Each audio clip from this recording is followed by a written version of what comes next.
Hello and welcome to today's reflection. Today we are in slightly damper weather than we have been of late, but it kind of links to what I would like us to reflect on. I've chosen just two verses from Psalm 8, which I think we probably looked at earlier in these reflections, but I was really reminded yesterday when I was driving back to Wisbech when the clouds were really low yesterday evening and they were full of storm and looked very menacing indeed. They were kind of orangey and yellow and really dense and heavy with rain.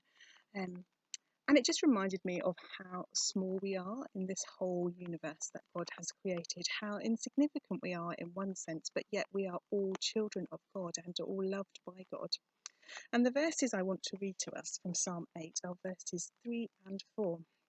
And it says, "When I look at your heavens, the work of your fingers, the moon and the stars that you have established, what are human beings that you are mindful of them, mortals that you care for them?"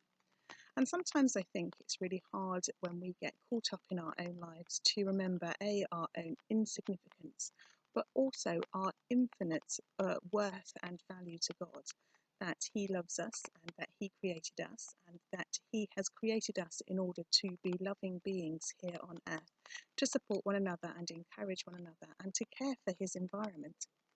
And sometimes I think it's times when nature takes over, when we can see how nature has re-inhabited a certain area. Perhaps something's become incredibly overgrown and the ivy and the brambles and the trees and everything grow through and within something that used to be a man-made building, for example. Or when we see the effects of storms and drought and just the strength of the sea. Or perhaps when we see programs that show us into space and just the infinite size and just the ongoingness of our universe. And it helps us sometimes just to put into perspective who it is that we are and who it is that God has created us to be.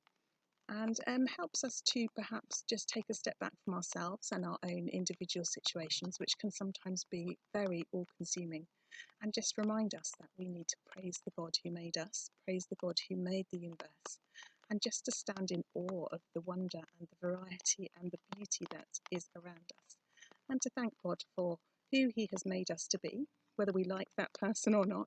He has created us and given us a role to play within His church, and thank Him for that, and ask that He will show us what it is that He wants us to do in order to bring glory to Him and to care for and protect each other and the world around us. Amen.